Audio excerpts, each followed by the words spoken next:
श्री राम जय जय राम।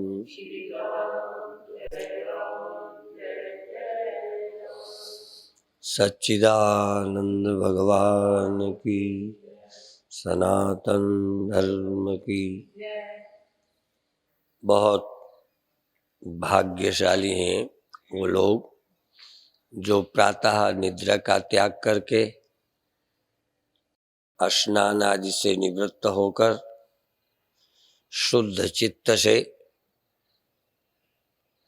विवेक चूड़ामणि का श्रवण करने आए। विवेक चूड़ामणि का अर्थ विवेक प्राप्त करने आए। और विवेक भी दो वस्तुएं मिली होती हैं, उनको अलग अलग करने का नाम विवेक है। गेहूं और चने एक में मिले हों तो अलग अलग करेंगे, किस व्यक्ति को क्या खाना चाहिए यह समझकर उनको अलग करना। लेकिन वहाँ अलग करने पर गेहूं और चने अलग अलग हो जाएंगे। गेहूं भी रहेंगे, चना भी रहेगा। गेहूं में यदि कंकड़ मिल गए हों और अलग अलग करें तो गेहूं अलग कर लेंगे, कंकड़ अलग, लेकिन जिसको अलग करेंगे उसका भी अस्तित्व रहेगा। पर यहाँ विवेक चूड़ामणि का अर्थ ये नहीं है कि जब आप अलग अलग करेंगे तब ये दो हो जाएंगे। शुरुआत करेंगे अलग अलग करके दो करने की, लेकिन करने के बाद दूसरा रहेगा ही नहीं। एक शुभ, एक परम शुद्ध नित्य वस्तु ही रह जाएगी।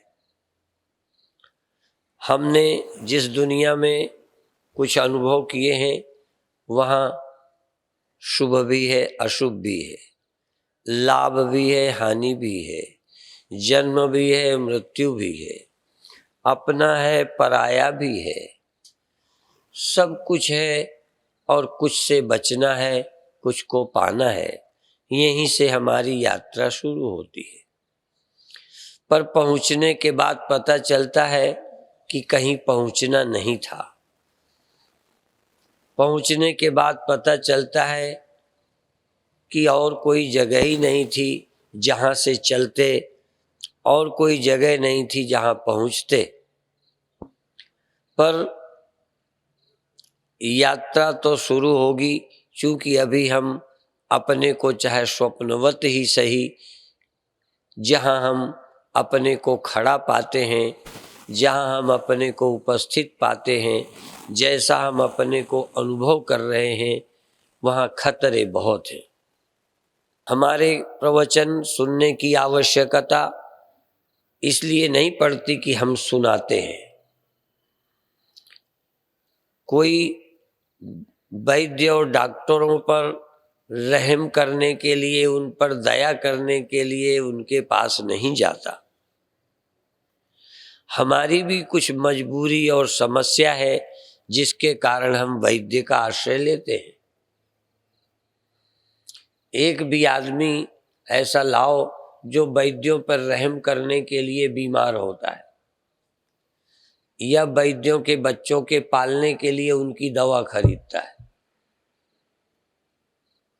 हमारी अपनी आवश्यकता है कि वैद्य की दवा खाने को, उसका परामर्श लेने को मजबूर है। सतगुरु को भी वैद्य कहा है। सतगुरु वैद्य, सतगुरु वैद्य वचन विश्वासा, संयम यह न विषय की आशा। गुरु वैद्य है और जीव रोगी है। आप अपने क्रोध से, आप अपनी ईर्ष्या से, आप अपनी मृत्यु से, आप अपने हानि के भय से ग्रस्त हो। आप अपने जीवन में कुछ अधूरापन अनुभव कर रहे हो और पूरा करने में लगे हो। इन सभी दुखों का, इन सभी रोगों का इलाज सतगुरु के पास है। जो लोग अपने को किसी तरह के दुख से पीड़ित नहीं पाते, जो अपने अंदर किसी तरह की कमी का अनुभव नहीं करते, चाहे वो ज्ञान को उपलब्ध हो गए हैं या महामूढ़ हैं, ऐसे लोगों के लिए यह सम्मेलन नहीं है। अत्यंत मूढ़ पुरुष, जिसको लाभ हानि आदि का पता ही नहीं है या लाभ हानि है पर इसका उपाय हो सकता है जिसे विश्वास नहीं है, वह भी वेदांत का अधिकारी नहीं है। जो बीमार यही मान चुका है कि इलाज नहीं है, अब मरना ही है, बहुत पेशेंट ये समझते हैं, या डॉक्टर भी कह देते हैं कि अब तुम नहीं बच सकते, अब आप घर जाओ, अब जो मन है खाओ, क्योंकि बचाने के लिए परहेज था, बचाने के लिए दवा थी। पर जब बच ही नहीं सकता तो अस्पताल में भर्ती रहकर नर्सिंग होम का किराया देकर डॉक्टरों के बच्चे पालने के लिए हम अस्पताल में भर्ती न रहें, घर आवें। अर्थात जिसके बचने का, मुक्त होने का, सुखी होने का, पूर्ण आनंद का कोई उपाय नहीं है। जब उपाय ही नहीं है तो बस राजी हो गए कि अब तो मरना ही है। मरने को भी आदमी न चाहते भी राजी होता ही है, क्या करे। तो विवेक चूड़ामणि विवेक से शुरू कर विवेक की पूर्णता ज्ञान में है। विवेक माने सत असत, शुभ अशुभ, कल्याण अकल्याण, जड़ चैतन्य, संसार ब्रह्म, इस दो की चर्चा से शुरू करता है। लेकिन चर्चा करते करते रोग रहता नहीं। जैसे इलाज करने गए थे तब हम रोगी थे, रोग था और हम थे, दोनों इकट्ठे थे तो रोगी थे। रोग जब हमसे निकल गया तो रोग और रोगी दो नहीं रहे। पहले रोग और रोगी मिले हुए थे, जब रोग को रोगी से अलग किया तो रोगी रोगी न रहा, रोग रोग न रहा, निरोग रह गया। रोग कहीं अलग फिरता हुआ नहीं मिलता। ऐसे ही बंधन, भोक्तापना, दुखादि थे जब हम गुरु के पास आए। जब दुख से, चिंता से, भय से, रोग से मुक्त हुए तब रोग न रहा, भव रोग ही नहीं रहा। लोग समझते हैं कि रोग से जब मुक्त होंगे तो रोग और रोगी दो हो जाएंगे, रोग अलग हो जाएगा, हम रोग से अलग हो जाएंगे। रोग तो नहीं रहता, ये तो हमने माना, लेकिन रोग कहीं तुमसे अलग होकर दूसरे घर, दूसरी जगह रहता हो, उसे जगह चाहिए, ऐसा नहीं है। प्रकाश जब होता है तो प्रकाश में अंधकार खो जाता है।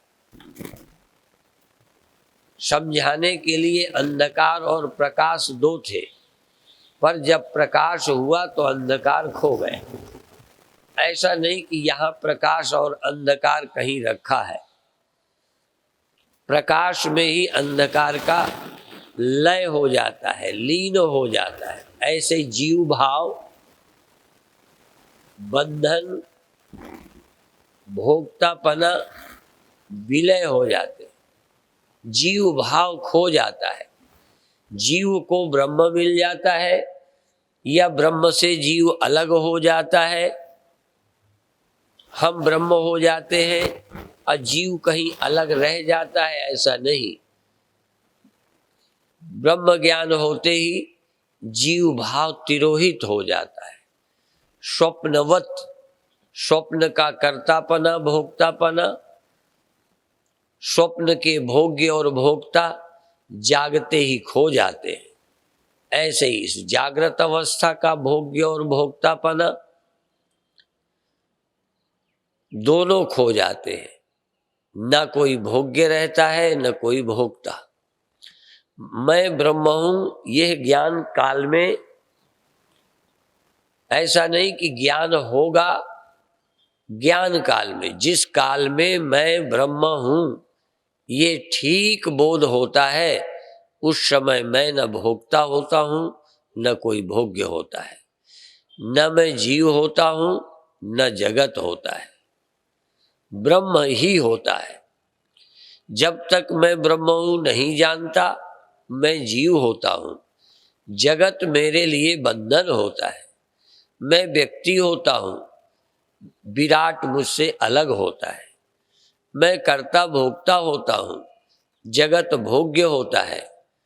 मैं कर्ता होता हूं, कर्म का फल मुझे पाना होता है। मैं करता ही हूं कुछ फल पाने के लिए। प्रयोजनम अनुद्दिश्य मंदोपि न प्रवर्तते। बिना फल की इच्छा के कोई कर्म का जन्म नहीं होता। ध्यान दें, सुख पाने के लिए ही कर्म होता है। इसलिए रजोगुण ये बंधन करने वाला है। रजोगुण का मतलब ही है कि आप कुछ करके सुख चाह रहे हैं। बोल के, खा के, करके, पाके। जब मैं पाने वाला सुख कहीं अलग रखा है, उसमें उसको पाऊंगा तो सुख मिलेगा। सुख इस वस्तु में है। जब वस्तु मेरे पास आएगी या मैं वस्तु के पास जाऊंगा तो दोनों मिलकर हम सुख पा जाएंगे। सुख उस वस्तु व्यक्ति में है, जगह में है। मैं उस सुख से वंचित यहां रहता हूं, तो या तो वस्तु मेरे पास आ जाए या मैं वस्तु के पास जाऊं। जगह यदि मेरे पास नहीं आ सकती तो मैं उस जगह में जाऊं और उस सुख का अनुभव करूं। लेकिन ये अविद्या और अज्ञान के कारण भोक्ता और भोग्य भाव होते हैं, और ये हमारा निजी अनुभव है। ये हमारा निजी अनुभव है।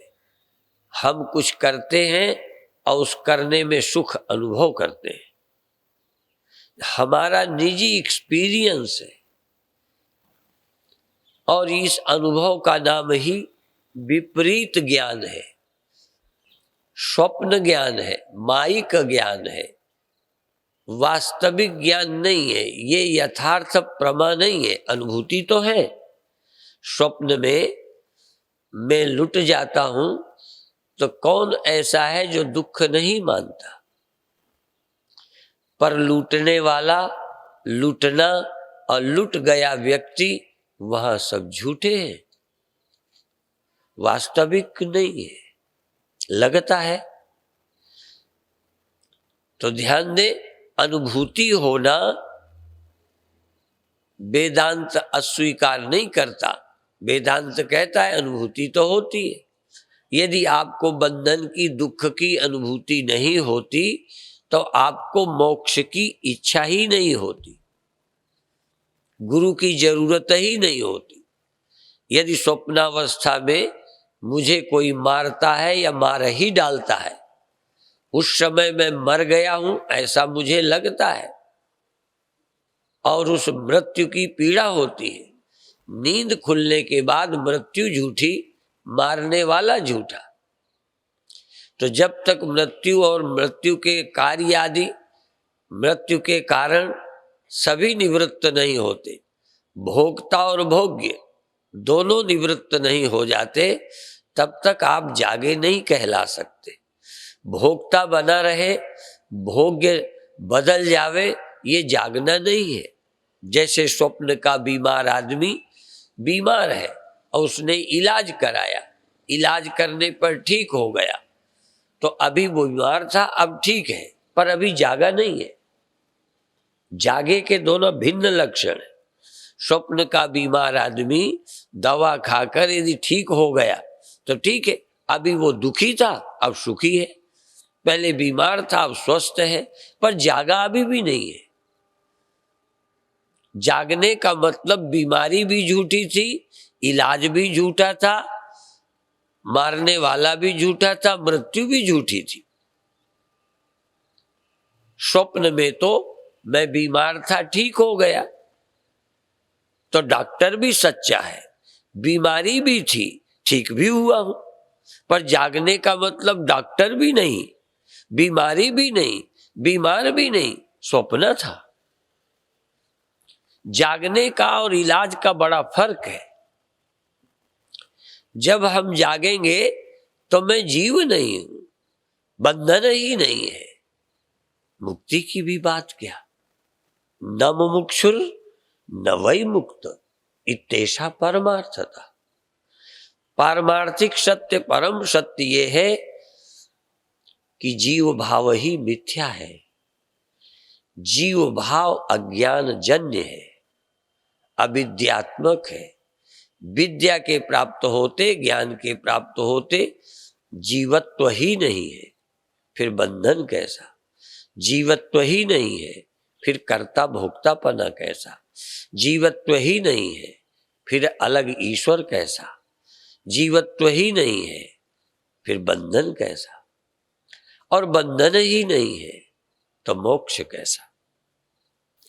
स्वप्न का बीमार जब स्वप्न में ठीक होता है तो बीमारी में सत्य बुद्धि है, और ठीक हो गया हूं ये भी, ये दोनों सच्चे हैं। स्वप्न का बीमार होना और स्वप्न में ठीक होना, इलाज भी ठीक, डॉक्टर भी ठीक, बीमार भी था, अब ठीक भी हो गया, ये सब सच्चे हैं। जाग जाऊं तो बीमारी ही झूठी, ठीक होना सच्चा कैसे। सिर्फ भ्रम निवृत्त हुआ। वेदांत की जो साधना है, विवेक की जो साधना है, विवेक चूड़ामणि का जो विषय है, वो जगाने वाला है। जगना एक इलाज है, जगने जैसा कोई अच्छा इलाज नहीं है। तुम देह हो तो मृत्यु को प्राप्त होते हो, तुम जीव हो तो देह भाव को प्राप्त होते हो, देह में आते हो, देह को छोड़ते हो, तुम जगते हो और सोते हो। अब जगनापना और सोनापना ये आभास अंश में मिथ्या है। जीव आभास ही मिथ्या है, आभास की स्वतंत्र, आभास की चेतन से भिन्न सत्ता नहीं है। जैसे सूर्य के रिफ्लेक्शन की, सूर्य के आभास की, सूर्य से भिन्न कोई एग्जिस्टेंस नहीं है, कोई अस्तित्व नहीं है, कोई सत्ता नहीं है। सत्ता तो एक सूर्य के प्रकाश की है, रिफ्लेक्शन तो मालूम पड़ता है। इसी तरह से ये मैं नाम का जीव, ये मैं नाम का बंधा व्यक्ति, ये मैं नाम का जो है ये वास्तविक नहीं है, लेकिन अभी यही वास्तविक है। ब्रह्म नाम की वस्तु नहीं है, अभी रिफ्लेक्शन नाम की, सूर्याभास नाम की तो वस्तु है, आभास नाम का तो प्रकाश है, पर इस आभास के प्रकाश के अलावा भी कोई प्रकाश है ये ख्याल में नहीं है। तुम चेतन हो, मैं चेतन हूं, ये चेतन है, ये चेतन है, ये जीव है, ईश्वर है, ब्रह्म है, कोई चीज भरोसा ही नहीं। हम स्पष्ट है, सूर्य का आभास है, सूर्य नहीं है। आभासों ने कभी सूर्य की सत्ता नहीं जानी, क्योंकि वो इतना उपलब्ध है कि जगते हैं, सोते हैं, फिर जगते, फिर सोते हैं। हमें अपने जगने सोने को भी कोई चाहिए, ये हमें मालूम नहीं। खूब गहराई से सोचो, आपको जैसे रिफ्लेक्शन के पूछो कि तेरे होने को पीछे सूर्य चाहिए, वो कहेगा नहीं, मैं तो अकेले रोज हो जाता हूं, सो जाता हूं, जग जाता हूं, मैं इधर जाता हूं, उधर जाता हूं, परिवर्तित होता हूं, मैं हूं, पर मेरे होने को सूर्य चाहिए, सूर्य के बिना मैं नहीं हो सकता, ऐसा कभी रिफ्लेक्शन ने सोचा ही नहीं। आपको अपने इस जीव के जगने के लिए भी कोई चाहिए, जगना स्वतंत्र, सोना स्वतंत्र। हमें लगता है हमारी इंडिपेंडेंट सत्ता है, हमारी स्वतंत्र एग्जिस्टेंस है। मैं फिर कह दूं, जो अपनी स्वतंत्र एग्जिस्टेंस मानते हैं ये सब अज्ञानी है, और वह भक्त हैं, जिज्ञासु हैं, जो अपने से अतिरिक्त किसी एक सत्ता को मानकर उसकी तलाश में निकले हैं, उन्हें जिज्ञासु कहते हैं। या अपने अस्तित्व को मानकर कि मैं हूं, मैं जन्मता हूं, मरता हूं, जगता हूं, सुखी होता हूं, दुखी होता हूं, भोगता हूं, पराधीन हूं, ऐसा अनुभव करके इस पीड़ा से मुक्त होना चाहते हैं। और सुना है कि इस पीड़ा से मुक्त वही होता है जो सत्य को खोज लेता है। ऐसे मुमुक्षु जो सुनना चाहते हैं वो श्रोता है। ऐसे मुमुक्षु मोक्ष चाहने वाले जो आत्मा परमात्मा की कथा सुनना चाहते हैं वो जिज्ञासु हैं, वो मुमुक्षु हैं। सिर्फ पीड़ा निवृत्त हो जाए, मेरा रोग निवृत्त हो जाए, स्वप्न के व्यक्ति को ऐसा लगे, पर बिना जागे, पर रोग है, रोग ठीक हो जाए। मेरे को ये कमी है, इस कमी की पूर्ति हो जाए, और कर्म से हो जाए, वस्तु के मिलने से हो जाए, व्यक्ति के मिलने से हो जाए, ये सब स्वप्न की सोच है। जागते ही न व्यक्ति की जरूरत है, न रोग ही रह जाता है। इसी तरह ब्रह्म ज्ञान का मतलब है न रहे रोगी, न रहे रोग, और न रहे डॉक्टर। गुरु भी न रहे, इलाज भी न रहे, और रोग भी न रहे। त्रैत समाप्त। भगत भी न रहे, भक्ति भी न रहे, भगवान भी न रहे। कौन भगवान न रहे? जो मेरे स्वप्न का कल्पा हुआ है। वो डॉक्टर न रहे जो स्वप्न में मेरा इलाज करता था, वो न रहे। पर यदि स्वप्न के रहते डॉक्टर न रहे तो खतरा है। स्वप्न के रहते मेरा पति न रहे तो खतरा है। स्वप्न के रहते मेरा बेटा मर जाए, ये बहुत बुरी बात है। मैं स्वप्न में रहूं और खाने को न हो, बड़ी खराब बात है। नींद खुल जाए तो सारा स्वप्न। ब्रह्म विचार इस सृष्टि के दुख की जड़ उखाड़ देता है। ब्रह्म विचार। आप भाग्यशाली हो। थोड़ी सी चर्चा आज आगे करें। देह, इंद्रिय, प्राण, मनो हमादि भी कल यहीं समाप्त किया था। देह, इंद्रिय, देह और इंद्रियां, ये देह है और ये जो इंद्रियां हैं, प्राण जो चलती है जिसके कारण शरीर सुरक्षित है, प्राण, मन जिसके कारण सुख दुख अनुभव होते हैं, मन, अहम आदि भी, और अहम आदि, मैं आदि। सबसे पहला, यद्यपि मैं के भी पहले कुछ है, पर उसके पहले का इसको ख्याल नहीं आता। पर मैं पैदा होता है ये तो ख्याल आएगा। जरा ध्यान दो। देह तो पैदा एक बार हुआ, अब ये 50-100 साल तक चलता रहता है। वही देह, थोड़ा बदलता है पर ये वही देह है। एक दिन जन्मा था, अब तब से वो देह चल रहा है। पर इस देह का भान कब होता है? जब मैं आ जाता है। देह के होने मात्र से देह का भान नहीं होता। देह का भान होता है जब मैं नाम का ख्याल आ जाता है, और मैं नाम का ख्याल जब सो जाता है तो देह और जगत की प्रतीति नहीं होती। और जब मैं नाम का ख्याल नहीं रहता तो सुख दुखादि किसी वस्तु के संबंध से जो होते थे वो बंद हो जाते। वेदांत कोई कल्पना नहीं है, वेदांत कोई अंधविश्वास नहीं है, तुम्हारी जिंदगी का ऑपरेशन है, विश्लेषण है। प्रत्येक दिन देखिए आपका मैं या चैतन्यता चेतनता, जिसको गीता में कहा इच्छा द्वेषा सुखम दुखम संघातस चेतना धृति, ये प्रकृति के विकार हैं। अहंकारम इच्छा द्वेषा सुखम दुखम संघातस चेतना धृति। दूसरा भूमिरापो नलो वायु खम मनो बुद्धिरेव च अहंकार इतीयम में भिन्ना प्रकृतिरष्टधा।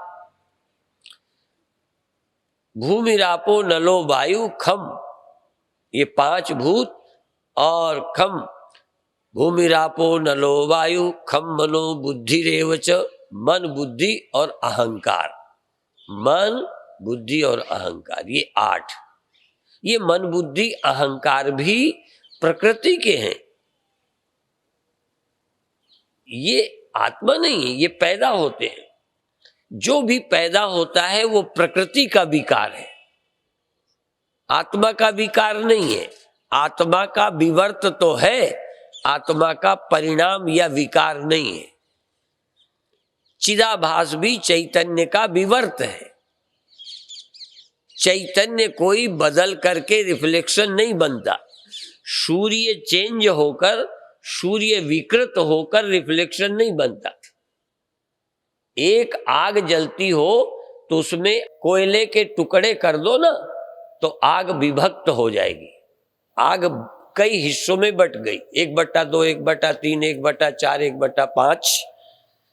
आप विभक्त कर देंगे तो टुकड़े जो हैं, चूंकि वस्तु के किए, इसी तरह से ये जो प्रकृति है इसका विभाग होता है, ये विभक्त होती है, परिणमित होती है, और चैतन्य इनमें चमकता है। तो जितनी जितनी तरह के ये चित्त आदि के विकार हैं, उतने उतने रूप में चैतन्य चमकता है। तो चेतन परिणमित नहीं होता, विकृत नहीं होता, बटता नहीं है, केवल मात्र प्रतीत होता। अविभक्तम च भूतेषु विभक्तम इव च स्थितम। बिना बटा हुआ चेतन बटा हुआ लगता है। एक चेतन अहम अहंकार में चमका, मैं नाम के ख्याल को जीवित किया, उसी को प्रकाशित कर दिया, मैं भी चैतन्य हो गया। जैसे फिर बताऊं, लकड़ी के अलग अलग टुकड़ों में आग प्रकट हो गई और लकड़ी के टुकड़े अलग अलग कर दिए तो इतनी आग हो गई। एक शीशे में अनेक तरह की डिजाइनें दे दी। एक शीशा आता है 0 0 0 0, कई बना दिए, अब तुम बैठ जाओ तो तुम उतने, एक शीशे में एक मुख दिखता है, ये तो साधारण शीशे है। आप शीशा इतना बड़ा लाओ तो कितने दिखोगे? 5? बोलो। छोटा शीशा तो एक ही दिखोगे, पर एक शीशे की रचना देखो। एक शीशे में बूंद बूंद बूंद बूंद डिजाइनें दे देते हैं तो हर गोले में एक मुख तुम्हारा दिखेगा। तो उनमें चित्र, अनेक प्रतिबिंब, अनेक मुख दिखने पर भी तुम्हारा मुख विभक्त नहीं है।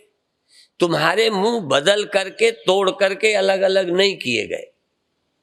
शीशे की विचित्रता है। इसी तरह एक माया ने अनेकों अहम प्रकट किए हैं। इसीलिए प्रकृति से महत्त्व पुनि अहंकार है। पहले पुरुष से प्रकृति प्रकट भई, वो अव्यक्त नामनी शक्ति परमात्मा के आश्रित थी, वो प्रकट हुई पुरुष से प्रकृति, और प्रकृति से महातत्व, और महातत्व से अहंकार।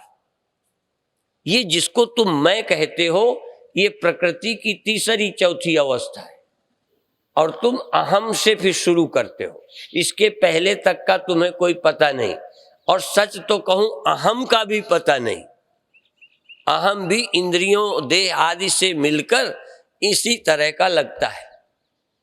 तो जब हम लौटेंगे तो हम मैं में पहले पहुंचे, और ये मैं लय हो जाता है, मैं प्रकट हो जाता है।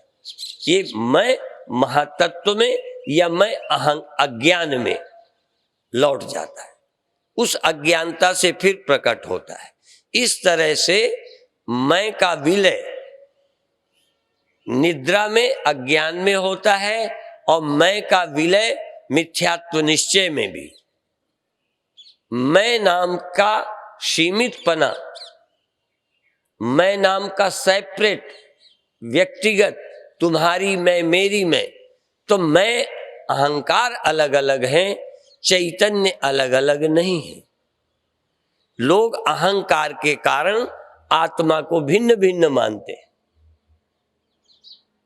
तो सुनने वाले यदि जिज्ञासु नहीं हैं, चिंतन नहीं करेंगे, श्रवण मनन निधिध्यासन नहीं करेंगे, तो इस सत्य वस्तु की स्पष्टता नहीं होगी। अधिकतर लोग चाहे कितनी बातें बघारें, अपने आत्मा को या अपने आप को एक सेपरेट मानते हैं और इसीलिए वो मुक्ति भी सच्ची मानते हैं। आत्मा बंधी थी, मुक्त हो गई, मैं एक ऐसी आत्मा हूं जो अभी तक बंधा था, अब मुक्त हो गया। असल में सच्चा ज्ञानी मुक्त हो गया नहीं मानता। मुक्त होने का मतलब तेरी आत्मा अलग है, आत्मा ही एक है, तो कैसे तू मुक्त हो गया? और मुक्त है तो था ही, केवल जीव भाव का बाध हुआ है। जीवत्व में जो सत्यपना था, जीव भाव में जो सत्यपना था, अहम आदि में जो सत्यपना था, वो बाधित हुआ। चिदाभास जो भिन्न मालूम पड़ता था, भिन्नता का ख्याल समाप्त हो गया। जैसे स्वप्न में मुझे अपनी एक एग्जिस्टेंस और औरों की लगती थी, नींद खुली, चला गया बस। इसी तरह से आद्य जगत गुरु शंकराचार्य का मुख्य सिद्धांत न निरोधो न चोत्पत्तिर न च बद्धो न च साधकः न मुमुक्षुर न वै मुक्त इत्येषा परमार्थ था। पर ये परमार्थ का वचन सबसे बाद में सुनने को मिलना चाहिए। अभी तो आप बंधन मानते हो तभी तो आए हो, दुखी हो अधूरे हो तभी तो आए हो। अभी आप जीव हो, देह हो, जीव हो, दुखी हो, तभी तो आप मुक्ति चाह रहे हो। तो मुक्ति चाहने वाले की शुरुआत विवेक चूड़ामणि के अनुसार यहाँ से होनी चाहिए कि ये देह है, ये अहंकार है, ये पंचभूत हैं, ये कैसे शरीर बना, कैसे अहंकार आया, कैसे अंतःकरण सो जाता है, कैसे प्रकट हो जाता है, इसका कारण क्या है, ये क्यों पैदा होता है, ये कैसे चला जाएगा, इसकी समाप्ति कैसे होगी, ये झूठ कैसे मिटेगा, ये मिथ्या का बाध कैसे होगा, ये मेरा अलग मैंपना कैसे बाधित होगा। तो उस सत्य के विचार से, पर पहले मैं देह नहीं हूं ये विचार आए, फिर इंद्रियां नहीं हूं ये ख्याल आए। मैं इंद्रियों से जुड़ता हूं जब जगता हूं, जब जगता हूं तो देह और इंद्रियों से जुड़ता हूं, गहरी नींद में नहीं। गहरी नींद में तो मैं निद्रा में लय था। स्वप्नावस्था में ये देह इंद्रियां तो नहीं होती, पर बुद्धिजन्य इंद्रियां, बुद्धिजन्य देह होता है। ज्ञानजन्य, बुद्धिजन्य माने ज्ञानजन्य, ज्ञान बना लेता है, जो आपको अनुभव हो रच लेते हो। पुराने सुख दुखादि याद करके भी खड़े कर लेते हो, पुराने राग द्वेष याद करके छाती जला लेते हो, पुराने काम क्रोध आदि के अनुभव आपको ध्यान में पुनः घसीटते हैं। इसलिए ध्यायतो विषयान पुंसः संगस्तेषु पजायते। केवल ध्यान आने से जो भोगे हुए सुख दुख हैं वो ख्याल में आ जाते हैं और मन लालायित होने लगता है। यदि ध्यान ना आए तो कोई विकार नहीं आएगा, न काम आएगा न क्रोध आएगा। आने का कारण स्मृति है। ध्यायतो विषयान पुंसः संगस्तेषु उपजायते, संगात संजायते कामः, कामात् क्रोधो भी जायते। याद मन में आती है, याद आते भोगे हुए दुख, भोगे हुए सुख, किए हुए कर्म, उनकी स्मृति और उनको पुनः रिपीट करने का मन। पीने वाले याद करके बातों में लगे रहे, भूल जाएंगे पीना। नींद में भूल जाएंगे, पर याद करते वो याद आएगी, फिर उसका ख्याल आएगा, फिर वो रिपीट करते हैं। रिपीटेशन, कर्म को दोहराने का मतलब उस अनुभूति को फिर लाना चाह रहे हो। वो जो सुखात्मक अनुभूति है उसको बार बार लाना चाहते हो, और जो दुखात्मक अनुभूति है उस परिस्थिति से बचना चाहते हो, क्योंकि वो आपके अंदर घूम जाएगी। उस व्यक्ति को देखकर छाती जलने लगेगी, उसकी याद आते ही आपको बेचैनी, पीड़ा होने लगेगी। इसलिए आप उसकी स्मृति से भी बचना चाहोगे, पर बच नहीं पाओगे। सामने कोई बैठा है, याद आ गई, अब उसको कैसे हटाओ? यदि स्मृति में से सुख दुख हटा दें, ख्याल में पैदा होने वाले सुख दुख को समाप्त कर दें, तो हम करता नहीं रहेंगे, भोगता नहीं रहेंगे। सुख दुख को पैदा करना ही बंद कर दें, सुख दुख पैदा ही ना हो। इसीलिए ज्ञानी के अंतःकरण को जानते हो क्या बोला है? ऊषर जमीन, ऊषर वो खराब जो मिट्टी होती है ना, रेहू वाली, उसमें कुछ वो उगता ही नहीं। ऊषर भूमि, ऊषर भूमि में धान बो तो उगता ही नहीं, अन्न नहीं पैदा होता। ऐसे ही ज्ञानी के हृदय में, ज्ञानी का हृदय, ज्ञानी का अंतःकरण, ज्ञानी की बुद्धि ऊषर जमीन है, जिसमें कुछ उपजता नहीं। कुछ भी बोते रहो कर्म, न सुख उपजे न दुख। कर्म से उपजता है, उपजाऊ भूमि है अज्ञानी की। रजोगुणी आदमी की भूमि बड़ी उपजाऊ है। जैसे कई स्त्रियों को बच्चे बहुत होते हैं, अब तो 5-5 बच्चे एक बार में हो जाते। हाँ, हमने सुना 5 बच्चे एक बार में। 2 तक तो ज्यादातर होते थे, 5-5, और कई बार तो 1.25 साल में एक बच्चा हुआ, दोबारा फिर 1.25 साल में, दोबारा फिर 1.25 साल में। कई को जिंदगी में एक ही आज बड़ा मुश्किल होता है। शरीर वही है, कोई ना कोई तो फर्क है। तो ज्ञानी के अंतःकरण में न कर्तापना है न भोक्तापना है। तत्व बोध के कारण विशुद्ध सत्व के जागृत होने पर ब्रह्म भाव उसके अंदर है। उस ब्रह्म भाव के कारण कौन कर्ता कौन भोक्ता, कौन विषयी कौन विषय, कौन मैं कौन यह, कौन दृष्टा कौन दृश्य, कौन दर्शन, एक चिन्ह मात्र। इस बोध के कारण उसके अंतःकरण में विकार नहीं उपजते, उपजना बंद हो जाते। सुख भी एक विकार है, पर पसंद है। जो विकार, सुख एक विकार है, पर वो पसंद होने से उसको हम पैदा करना चाह रहे हैं। सुन के, गा के, नाच के, खा के, करके उस सुख की वृत्ति को जन्म देना चाह रहे हैं, और किसी न किसी वस्तु के द्वारा, यही भोग है। और दुख भी पैदा होता है किसी न किसी व्यक्ति वस्तु के द्वारा, शब्द के द्वारा, गाली के द्वारा। उस दुख वृत्ति के पैदा होने से हम दुख भोगते हैं। इसलिए वो दुख ना पैदा हो, इसके लिए या तो वो गाली देना बंद करे, या वो मर जावे, या वो चला जावे। हमारे अंतःकरण में विकार ही तो पैदा होते। यदि ये विकार पैदा होने बंद हो जाए, उस चित्त में, उस विशुद्ध सत्व गुणी चित्त में, विशुद्ध सात्विक चित्त में चैतन्य ही स्वयं रहता है। वह आत्मा के सिवा और कोई नहीं रहता। इस अंतःकरण में आत्मा के अलावा पुराने अध्यासवश, अज्ञानवश पुरानी बातों को दोहराते रहते हैं, या तो मानसिक रूप में या प्रत्यक्ष रूप में, या जागृत में कर्म द्वारा या स्वप्नों द्वारा, या करते हैं या एकांत में बैठे सोचते हैं। यही मन की स्थिति है। इनसे पार जाने के लिए सरल उपाय है। सरल क्या करना है?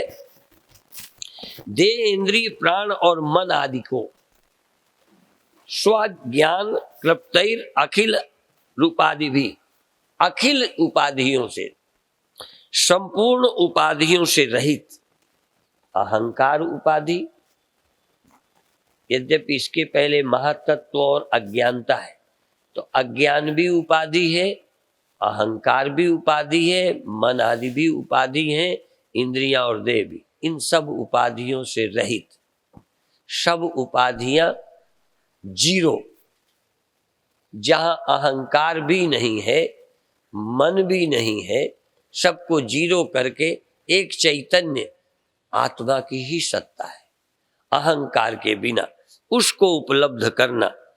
फिर विमुक्त मात्मानम अखंड रूपम, फिर विमुक्त जो अखंड आत्मा है, बटा नहीं, अखंड, यहां वहां ऐसा नहीं, एक चैतन्य आत्मा है, उसका स्मरण करना।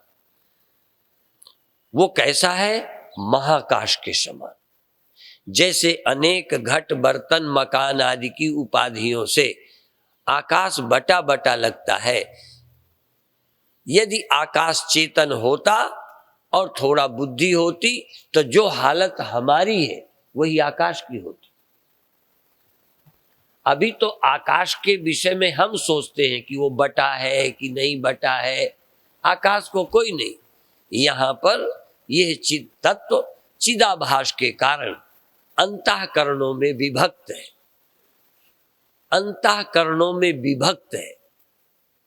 इस अंतःकरण के कारण इस घर में, इस मकान में, इस कमरे में तुम अलग हो, उस कमरे में वो अलग है, जबकि चैतन्य आकाशवत विभक्त नहीं है, वो बटा नहीं है। इसलिए गुरुओं ने भी कहा, वेदांती भी बताए, बाहर भीतर एक हो जानो। गुरुओं की ये बात किसको क्लियर हो गई कि बाहर भीतर एक ही है? नहीं तो भीतर भीतर हम हैं। आप इस देह के भीतर रहते हो, ये देह के सब भीतर रह रहे हैं, तो बाहर भीतर एक ही है। भीतर भीतर तुम हो, देह को छोड़ोगे निकलोगे, अर्थात चिदाभास में ही हमारा मुख्य पना है। इसीलिए महावाक्य का विचार करते समय तत्वमसि आदि महावाक्य का वाच्य अर्थ का त्याग करके आभास अंश जो प्रतीत हो रहा है, जो प्रकट होता है, तिरोहित होता है, ये वास्तविक नहीं है, ये मिथ्या वाच्य अंश का त्याग करके और ईश्वर के तत्पद के वाच्य अंश का सर्वज्ञता आदि का निषेध करके, सर्वज्ञता और व्यापकता ईश्वर का धर्म है, अल्पज्ञता एकदेशी भोक्तापना जीव का धर्म है। चैतन्य में न सर्वज्ञपना है न अल्पज्ञपना है। ये सबसे बड़ी समस्या है कि आप सर्वज्ञ बनना चाहते, और सर्वज्ञ आप जब अपने को नहीं पाते तो आप गड़बड़ा जाते। चेतन सर्वज्ञ नहीं है, चेतन अल्पज्ञ नहीं है, चेतन में सर्वज्ञता और अल्पज्ञता अध्यस्त है। अंतःकरण आदि आभास के कारण आपकी अल्पज्ञता एक देह का ज्ञान है। आप जगते हैं तो अपनी आंखों को कम दिखता है, ज्यादा दिखता है, जान जाते हैं। दूसरा व्यक्ति वहीं बैठा है, उसे कम दिखता है, ज्यादा दिखता है, तुम नहीं जानते, क्योंकि इस देह का ज्ञान आभास के थ्रू है। डायरेक्ट आत्मा इस देह का प्रकाशक नहीं है। इस देह का प्रकाशक यदि आत्मा होती डायरेक्ट, तो जीव आभास सोया रहता और देह को तुम जानते। तो इस देह का ज्ञान आभास के थ्रू होता है, डायरेक्ट आत्मा को नहीं होता। इसीलिए सो जाने पर आप अपने को अज्ञानी मान लेते हो, क्योंकि आभास अंश का जब लय हो गया तो शरीर का भान न रहा, तो तुम्हारा अपना ज्ञान पैदा होता और अपना ज्ञान नष्ट होता मालूम पड़ता है। ज्ञान प्रकट होता, ज्ञान समाप्त होता लगता है, जबकि आभास ही प्रकट होता है, आभास ही लय होता है। चैतन्य तत्व न कभी पैदा होता है न लय होता है, और हमको ये भ्रम है। तो सदा बनाए रखने का आभास अंश में सदा जागे रहने की आवश्यकता, समाधि आदि भी आभास को सदा बनाए रखने का आग्रह है। चिद अंश जो चिद तत्व है वो सदा रहता ही है, सदा रहेगा ही। वो अकाल पुरुष है, वो कालातीत है, जो बोले सो क्या हो जाए निहाल। ये चैतन्य कभी पैदा नहीं होता, कभी नहीं मरता। चिदाभास पैदा होकर लय हो जाता है, चिदाभास देह में आता है, चिदाभास देह का त्याग करता है निद्रा में। और हम आभास अंश को ही जानते हैं, साक्षी अंश से परिचित नहीं है। इसलिए आभास अंश का बाध कर शुद्ध साक्षी को जानना और ईश्वर की सर्वज्ञता आदि का माया उपाधि के धर्म का त्याग कर शुद्ध अंश जो ईश्वर का है वो चैतन्य है, ब्रह्म। और यहाँ शुद्ध अंश चैतन्य आत्मा, और आत्मा और ब्रह्म दो नहीं है। आचार्य शंकर का प्रबल सिद्धांत अयम आत्मा ब्रह्म, ये आत्मा ब्रह्म है। आत्मा की ब्रह्मता, ब्रह्म की आत्मता। ब्रह्म की आत्मता स्वीकार करो, आत्मा की ब्रह्मता स्वीकार करो। असल में ब्रह्म ही आत्मा है, ब्रह्म ही आत्मा है। तुम्हारे अंदर आत्मा ब्रह्म के अलावा कोई और नहीं है, और जो जिसको तुम आत्मा कहते हो ये ब्रह्म ही है। केवल आभास अंश का बाध करो, वो भी समझने के लिए। आभास अंश को यदि तुम मुख्यता दे दोगे, यदि आभास अंश की प्रधानता से सोचोगे, तो एक रस आत्मा का लक्षण तुम पर नहीं घटित होगा। तुम कभी नहीं सोते हो, ये जान नहीं सकते। आभास अंश की मुख्यता को जो मैं रूप से स्वीकार करते हैं, वो मैं कभी नहीं सोता ऐसा अनुभव नहीं कर सकते, झूठ बोलते। सदा आभास अंश की दृष्टि से आज मुझे भी नींद आती है। आभास अंश की प्रधानता से सुबह मैं जगता हूं, राम जगते हैं सुबह, राम सोते हैं। आभास अंश की दृष्टि से ईश्वर के बाप को भी चुनौती है, वो अपने में ब्रह्म के लक्षण नहीं घटा सकता। अपने आप में ब्रह्म का लक्षण नित्य चैतन्यता आत्मा में घटित होगी, आभास में, और मृत्यु आदि देह में घटित होंगे। यदि देह को मैं मानूं तो राम की मृत्यु नहीं हुई कोई सिद्ध नहीं कर सकता, संभव ही नहीं है। देह में मैंपन कर कोई अमर नहीं हो सकता, आभास अंश में मैंपन मानकर कोई सोने जगने के भ्रम से मुक्त नहीं हो सकता। और साक्षी अंश में, आत्मा अंश में सोना कभी नहीं हुआ और न होगा आगे कभी, न जन्म हुआ न मृत्यु होगी। मुख्य बात है कि हम भ्रम तो तोड़ना नहीं चाहते, गुरु के वचनों को सुनना नहीं चाहते, पर नींद खत्म हो जाए। हमें नींद बहुत आती है, तुम्हें बहुत आती है, मुझे कम आती है, बचा तो मैं भी नहीं। और यदि बचा हूं तो मेरे स्वरूप में निद्रा कभी नहीं है। क्या उस सत्य को विचारना चाहते हो? जिसको नींद नहीं है, जिसका जन्म नहीं है, जिसकी मृत्यु नहीं। इसलिए जन्म मरण की भ्रांति, कर्ता भोक्तापने की भ्रांति, आवागमन की भ्रांति, मैं देह में आया हूं, देह को छोड़ता हूं, सुबह देह में आया, नींद में देह को भूल जाता हूं, ये भी भ्रांति है। पर है ये भ्रांति, पर होता है। जगते हो तभी देह का भान होता है। तो जैसे जगते में देह का भान, नींद में देह का भान नहीं रहता, ऐसे ही जन्म में देह में आना और मृत्यु में देह का त्याग, ये आभास अंश में ही होता है, शुद्ध चिद अंश में नहीं होता। और हम आत्मा और ब्रह्म की एकता बाद में, जीव ईश्वर की एकता की बाद में करेंगे। पहले जीव और आत्मा की एकता। तो जीव के मिथ्यांश को, प्रतीति अंश को या आभास अंश को अलग है ही नहीं। प्रत्येक चैतन्य भिन्न, आभास भी चिद तत्व से अलग नहीं है। भले लगता हो, अलग लगता है, अलग जगता, अलग सोता लगता है, अलग है ही नहीं। एक चेतन के सिवा दूसरा ही नहीं है, मात्र प्रतीति होती है। इस भ्रम को तोड़ने के लिए भ्रम तोड़ने की साधना करनी है, ठीक करने की नहीं। और इसमें सहयोगी कौन होगा? विषय वासना का त्याग। यदि विषया शक्ति रहेगी तो ये बात समझ में नहीं आएगी, क्योंकि आभास अंश की मुख्यता से ही भोगता हो, आभास अंश की मुख्यता से ही आप अलग हो, और आभास अंश की मुख्यता से ही आप अभी एकता चाहते हो ईश्वर से। तो जीव और ईश्वर की एकता तो नहीं होती। आत्मा ब्रह्म के ऐक्य के बोध के बाद ईश्वर कौन है, जीव कौन है? डायरेक्ट यदि हम आभास अंश से ईश्वर की एकता करें तो नहीं होगी, पर यदि आत्मा और ब्रह्म की एकता हो गई तो फिर जीव और ईश्वर कौन है?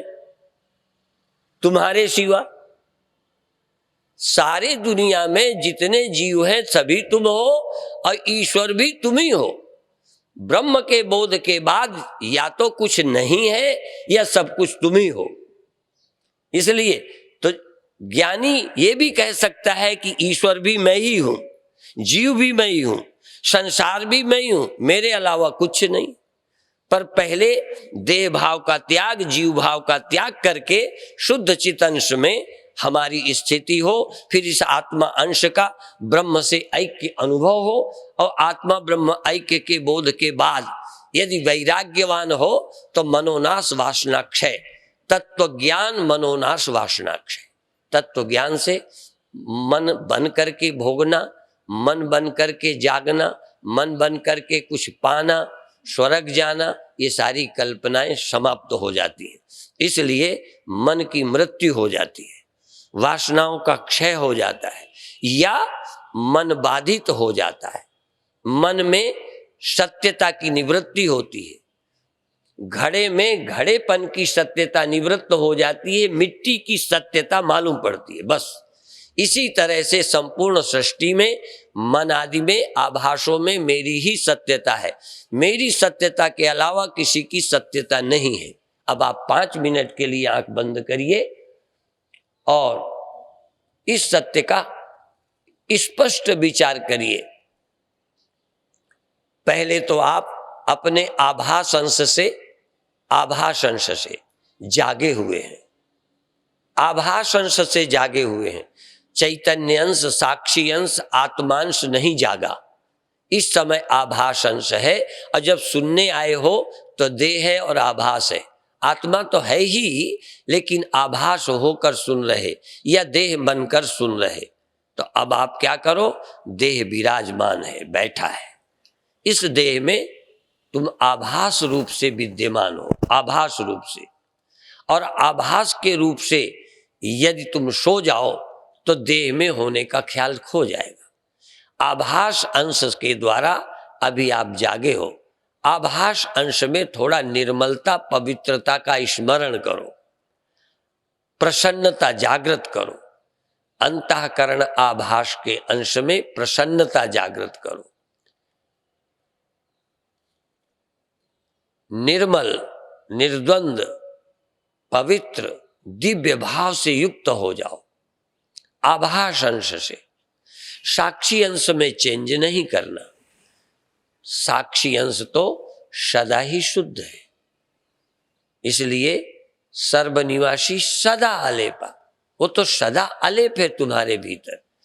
पर यदि तुमने देह भाव का त्याग किया, इंद्रियों का तादात्म्य छोड़ा और चिदाभास अंश को बाधित करके अपने शुद्ध चिन्मात्र सत्ता में मैं ही चैतन्य हूं, मैं ही साक्षी हूं, मैं ही दिव्य हूं, और साक्षी अपरिच्छिन्न है, साक्षी अपरिच्छिन्न है, आत्मा ब्रह्म है। पहले तो आभास का आश्रय, आभास और साक्षी दो नहीं है, आभास और आत्मा दो नहीं है, द्वैत का भ्रम है, प्रतीति है, माया मात्र है, स्वप्नवत है। आभास स्वप्नवत है, साक्षी सत्य है, आत्मा सत्य है। इसलिए इस चिदाभास को, इस चिद भाव को अनुभव करिए, अनुभव करिए कि मैं सदा शुद्ध हूं, मैं सदा मुक्त हूं। क्षण भर के लिए नहीं, नित्य शुद्धम निराभासम, नित्य शुद्धम, नित्य शुद्धम निराभासम, निराकार निरंजनम। नित्य शुद्ध हो, नित्य चैतन्य हो, क्षण भर चेतन जीव है, आभास क्षण भर है, क्षण भर के बाद सो जाता है, क्षण भर सोता है फिर जग जाता है। चैतन्य एक सेकंड को कभी नहीं सोता, कभी नहीं जागता। चैतन्य कभी देह में नहीं आता, देह का त्याग नहीं करता। चेतन कभी सीमित नहीं है और असीम होने की जरूरत नहीं है। ये सब भ्रम है। और चेतन किसी देह का त्याग नहीं कर सकता। जैसे तुम अंतःकरण का लय तो कर सकते हो, त्याग नहीं कर सकते, ऐसे ही ब्रह्म में जगत की उत्पत्ति, जगत की स्थिति, जगत का लय तो हो सकता है, लेकिन जगत को ब्रह्म कभी छोड़ नहीं सकता। जगत को छोड़कर ब्रह्म कहीं जा नहीं सकता। जीव तो त्याग कर सकता है देह का, जीव देह का त्याग करता है, अंतःकरण का लय करता है। जैसे अंतःकरण की उपाधि को हम प्रकट और लय कर लेते हैं, ऐसे ही ईश्वर अपनी उपाधि को, सृष्टि को प्रकट करता है, स्थित करता है, लय करता है। ईश्वर समष्टि को प्रकट करके लय कर लेता है, हम व्यष्टि को प्रकट करके लय कर लेते हैं। पर आत्मा और ब्रह्म में विलय और आत्मा और ब्रह्म की उत्पत्ति संभव नहीं है। इसलिए ईश्वर सृष्टि का लय करता और प्रकट करता है। हम अंतःकरण को प्रकट और लय कर सकते हैं। ध्यान करते करते चिदाभास को चिद में लय कर लो, लेकिन आत्मा विशुद्ध है। न वो जीव है, न वो ईश्वर है, न वो तत् है, तत् का वाच्य और तुम का वाच्य। तुम का वाच्य और तत् का वाच्य माया मात्र अविद्यात्मक है, और तत् का वाच्य ब्रह्म और तुम का वाच्य कूटस्थ साक्षी, ये एक ही है। इस सत्य का बार बार विचार करो। केवल पढ़ो ही नहीं, श्रवण मनन निधिध्यासन करके इस आत्मा की स्पष्टता अनुभव करो। इसलिए वेदांत केवल स्वाध्याय ही नहीं है, केवल पढ़ाई नहीं है, ये बहुत बड़ी साधना है। इससे ऊंची कोई साधना नहीं।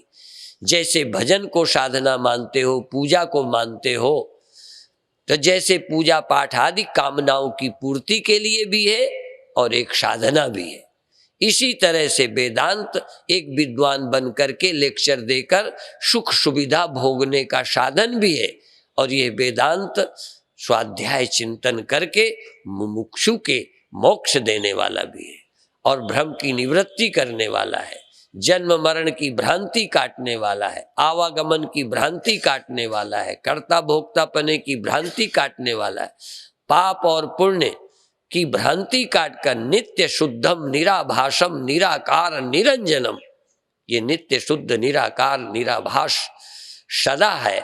इस सत्य को जानकर फिर इस दुनिया में कुछ जानना पाना बाकी नहीं रहता।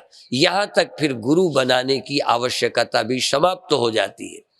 अज्ञानी गुरु बनाए न बनाए, उसको आवश्यकता रहेगी, खटकती रहेगी, अभाव खटकते रहेंगे। ब्रह्म ज्ञान के बाद किसी तरह का न अभाव, न कल्पना, न कोई गुरु और शास्त्र की आवश्यकता। पलालमिव धान्यार्थी सर्वशास्त्राणि संत्यजेत। जैसे धान निकालने पर पयाल को पंजाबी लोग आग लगा देते हैं, फेंक देते हैं, ऐसे ही ज्ञानवान ज्ञान को उपलब्ध करके उसके लिए शास्त्र पयाल की तरह हो जाते हैं। और जागे हुए व्यक्ति के लिए जैसे डॉक्टर और समझाने वाले सब व्यर्थ हो जाते हैं, ब्रह्म ज्ञान को उपलब्ध व्यक्ति के लिए संपूर्ण द्वैत प्रपंच का बाद होता है। गुरु और शिष्य का, जीव और ईश्वर का भी बाद हो जाता है। शुद्ध चिन्मात्र सत्ता का अनुभव करता है। इतना ही कहकर अभी समाप्त करते हैं। अब धीरे से सहज भाव से आए। ओम शांति शांति शांति।